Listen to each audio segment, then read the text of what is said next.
Welcome back to Torah in 10. I'm Jody Burkell, and I'm so excited to be here with you again. What's the life-changing idea Rabbi Sacks of blessed memory teaches us this week? Never let negative emotions distort your perception. To see the world as it is, not as you are afraid it might be. Let faith banish fear. There is so much good stuff this week. Stick with me until the end. Trust me, you'll be happy you did. I've always been fascinated by how modern psychology is only recently catching up to our Torah. This week, we learn about the sin of the spies, and in doing so, we get a glimpse into the complexity of human nature. One of the most effective forms of psychotherapy was founded by Aaron T. Beck, and it's called cognitive behavioral therapy. He looked at how his patients were interpreting the events of their lives, and what he found was that they did so in negative ways. These negative things were damaging to their self-respect and were defeatist. It was as if they had thought themselves into a condition known as learned helplessness. Essentially, they kept telling themselves, I'm a failure. Nothing I try ever succeeds. I'm useless and things will never change. Rabbi Sacks says that this is a fascinating way of understanding the story of the spies. Let's remember what happened. Moses sends 12 men to spy out the land of Israel, to check it out. All the men were leaders, princes of their tribes. Yet 10 of them came back with a discouraging report. The land, they said, is definitely good. It does flow with milk and honey, but the people are strong, the cities are large and well fortified. Caleb, one of the dissenting voices, says, we can do it. But the 10 said, it can't be done. The people are stronger than we are. They are giants. We are grasshoppers. Upon hearing this report, the Jewish people cried. They said, if only we had died in Egypt. Let us choose a leader and go back. To this, God became angry and insisted that none of that generation would enter the land of Israel, with the sole exception of the two dissenting spies, Caleb and Joshua, would live to enter the land. The people would wander the desert for 40 years, and there they would die. Their children would eventually inherit what might have been theirs had they only had faith. This is painful. How could the spies have made such a mistake? And how do we do the very same thing in our own lives? It is here, says Rabbi Sacks, that we have to turn to behavioral therapy and to a few types of distorted thinking to understand what went wrong. One is called all or nothing.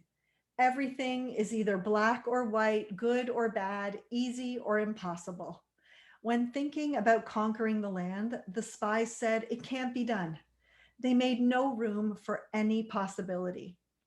They could have said, it will be difficult.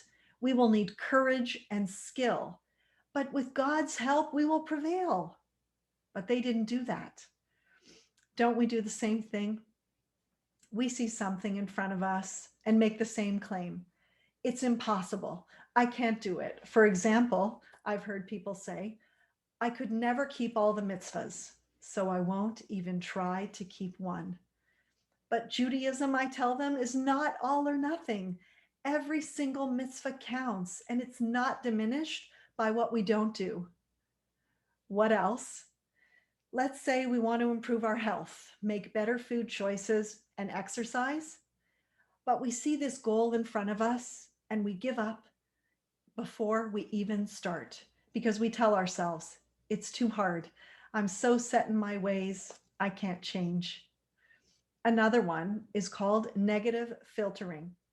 We discount the positives as being insignificant and focus solely on the negatives.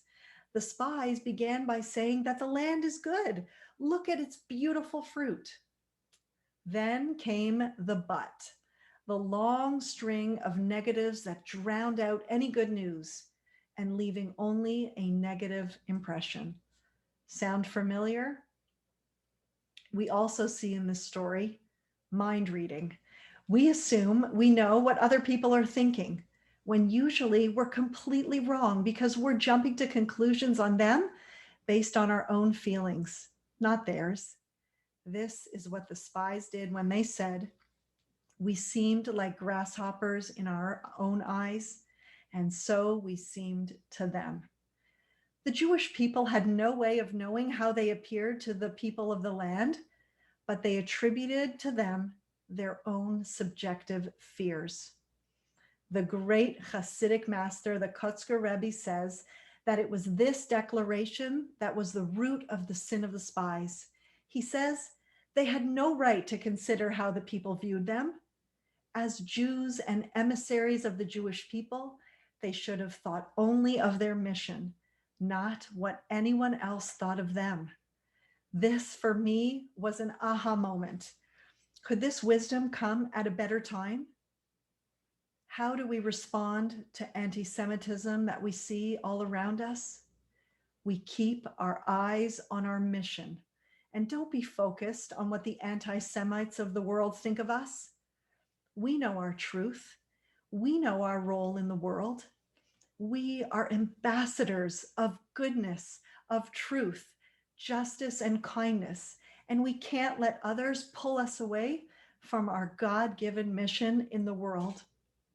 And finally, we blame. We accuse someone else of being responsible for our situations instead of accepting responsibility ourselves. This is what the spies did when they complained about Moses and Aaron. It's as if they were saying, "This is all your fault. If you had only let us stay in Egypt." Rabbi Sacks says, when we blame others, we have already begun the process of learned helplessness. We see ourselves as powerless to change. We become passive victims of life.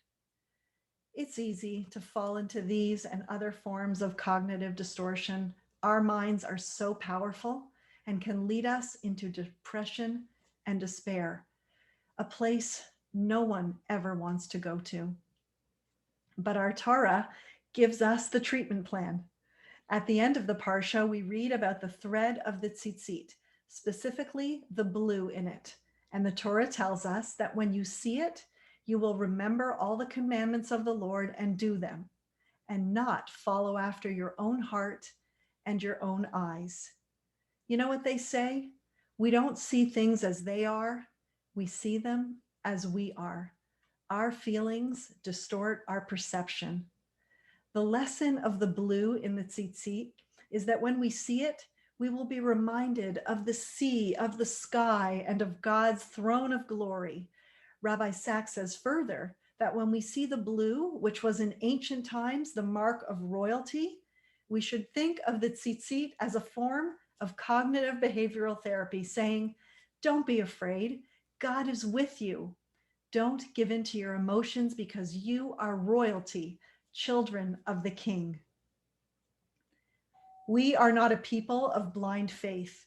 I don't trust my husband because he says, "Trust me." I trust my husband because I look at all the years that he gained my trust. He showed me over and over again that I can trust him. There's a track record that I can count on. And it's the exact same with Hashem. It's as if he's saying, look at your life and remember when you faced similar challenges and I was there for you then. I'm here for you now. I was, am, and will always be right there beside you at every moment. This is what faith, emunah, really is. Rabbi Sacks teaches us our mind will always believe everything we tell it. Feed it faith, feed it truth, feed it with love. Our Torah was teaching us this lesson thousands of years prior to modern day psychology, and that is a life-changing idea we can all use. Thank you so much.